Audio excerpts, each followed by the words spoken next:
Resuming debate, the Honourable Member for Edmonton St. Albert. Thank you very much, Mr. Speaker. I really appreciate the opportunity to speak about the motion brought forward us today by the Honourable Member from Ajax Pickering.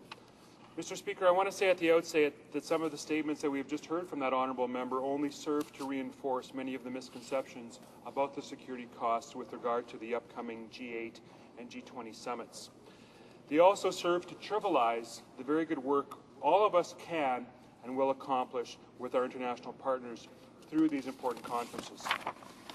The truth is, Mr. Speaker, that this summer's meetings of G8 and G20 ministers represent a wonderful opportunity for Canada to shine on the world stage. They represent a chance, Mr. Speaker, for all of us as Canadians to show the world not only what we value and cherish as a society, but to have those values put front and centre on the international agenda. As the Prime Minister recently noted with regard to the G8-20, Mr. Speaker, it'll be a tremendous opportunity to promote Canada's values and interests.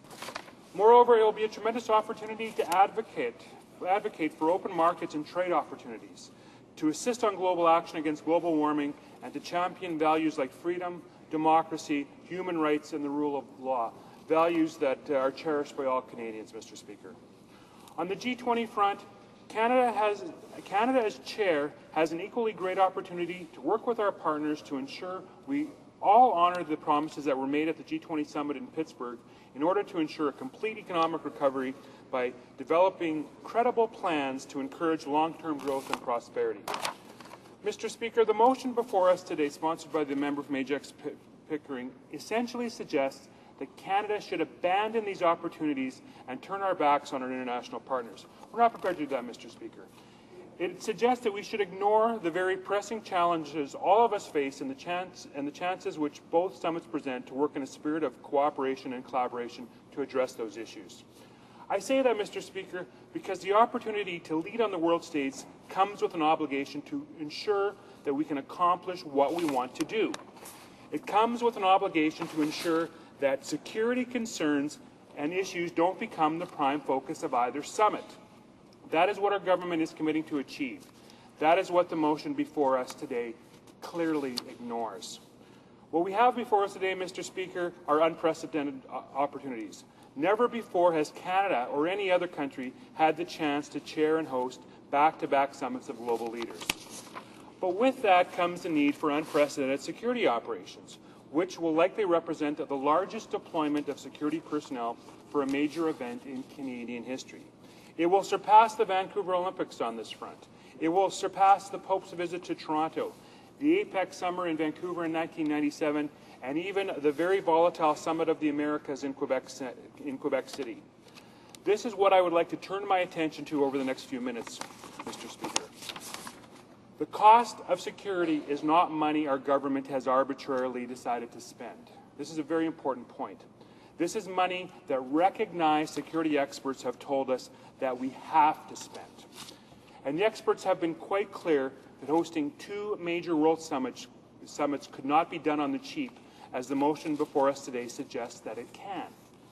These summits do not lend themselves to cutting corners when it comes to ensuring the safety and security of world leaders and their delegations, as the motion before us today suggests that we should. We've also been open and honest with Canadians as to what the costs would be. Mr. Speaker, those costs have been laid out clearly in the supplementary estimates A and C. As well, the Minister of Public Safety has indicated that the Auditor General of Canada is more than welcome to review these expenditures once they are completed, and that he will release a detailed breakdown of the cost after the summits are over. For now, Mr. Speaker, let me talk about the supplementary estimates. In March, our government tabled Supplementary Estimate C, which included an initial allocation of $179.4 million for the fiscal year 2009-2010 related to pre-event policing and security operations for the upcoming summits. Mr. Speaker, there was no indication that this would represent the final cost associated with the security and policing, and I think the member for Ajax Pickering knows that and is being quite disingenuous about it. We have been quite clear, Mr. Speaker. This allocation represented an initial drawdown on funds for security planning and preparation at the two summits. Since the Prime Minister announced that Canada would host the G20 summit in Toronto on December 7, 2009, a large proportion of the planning budget is allocated to the 2010-2011 fiscal year and was included in Supplementary Estimates A, which our government tabled on May 25th. The Supplementary Estimates A allocate $653.9 million for policing and security at the two summits. I want to be quite clear, Mr. Speaker. This is not a case of escalating costs, as the member for Ajax-Pickering would have us believe. It's a question of identifying the money required and getting it ready when it is in fact needed. That is the way the parliamentary budget system works. Mr. Speaker, the safety and security of Canadians, delegates, and international visitors during the G8 and G20 summits are Canada's highest priorities. That is why we've consulted with experts in the field and have budgeted the costs for policing and security at these events will be up to $930 million on a medium threat level.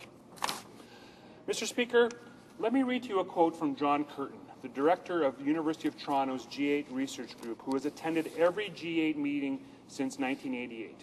Mr. Curtin recently noted in an interview in Business Week that, quote, the costs for each of the two Canada summits are more or less within the range of what G8 and even G20 summits have been costing. What about certain comparisons to the reported figure of $30 million for the G8 security in London, you might ask, Mr. Speaker?